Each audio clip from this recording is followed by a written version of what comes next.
Avec la collection Capsule Made in Britain, J.W. Anderson propose 6 silhouettes genderless réalisées à partir de stocks de tissus inutilisés. Chemises XXL, cap, trench sont revisitées selon les codes graphiques du designer britannique, à savoir le patchwork, les surpiqûres et une accessoirisation révélant son goût pour un artisanat sculptural. On retrouve également son iconique porte-clés pénis, lui aussi réalisé à partir de chutes de cuir et embelli par des éléments de mercerie. Un geste décalé, non dénué d'humour, pour un créateur souvent décrit comme conceptuel, bien loin des codes classiques du sexy. Au-delà de la simple anecdote, ces porte-clés sont l'occasion de revenir sur un bijou caché, le piercing génital.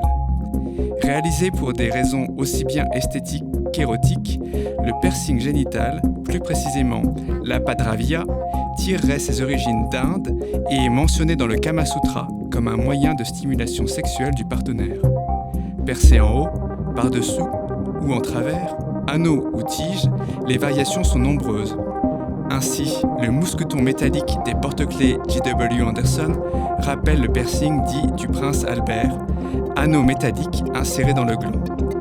On entend de nombreuses histoires sur l'origine des piercings, comme celle relative à ce fameux prince Albert, mari de la reine Victoria, à ne pas confondre avec son homologue monégasque.